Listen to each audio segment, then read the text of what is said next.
Bonsoir à tous. Comme vous le savez, nous nous retrouvons dans une urgence sanitaire importante due au coronavirus et la région Val d'Hera, où nous nous trouvons actuellement, se doit de faire respecter certaines règles simples, certains gestes simples pour le bien-être de tous. La première des choses importantes est de se laver les mains le plus régulièrement possible, avec de l'eau et du savon.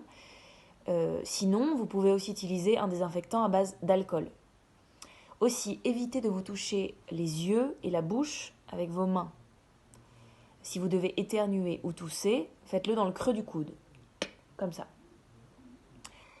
En règle générale, nous devons éviter les contacts avec les autres. Si vous ne pouvez pas éviter ces contacts, alors respectez une distance de sécurité de 1 mètre, voire 2, voire 3. En prévention, il n'est pas nécessaire de prendre des antibiotiques ou des médicaments antiviraux. Plutôt, appelez votre médecin traitant et demandez-lui conseil.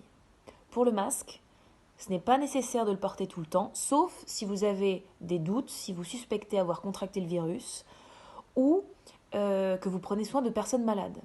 Sinon, ce n'est pas la peine. Petit rappel, tous les masques et tout le matériel venant de Chine n'est pas infecté par le virus. Tout simplement parce que le virus ne peut pas survivre sur les surfaces très longtemps. Dans le cas où des symptômes de grippe apparaissent ou de la fièvre, restez chez vous. N'allez pas à l'hôpital, restez chez vous. Plutôt appelez votre médecin ou si vous avez des doutes ou besoin de conseils, vous pouvez appeler un numéro vert qui a été mis à disposition par le ministère de la Santé, le 1500.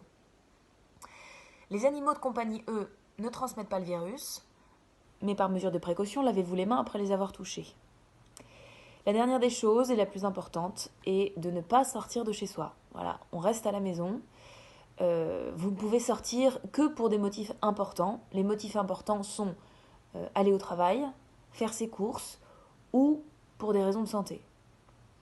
Pour chacun de ces déplacements-là, vous devez avoir avec vous une auto-certification que vous pouvez télécharger sur le site du ministère de la Santé, du ministère de l'Intérieur et sur le site de votre commune. Vous l'imprimez, vous le remplissez vous-même et vous gardez ça avec vous pour tous vos déplacements. Voilà, bon courage à tous.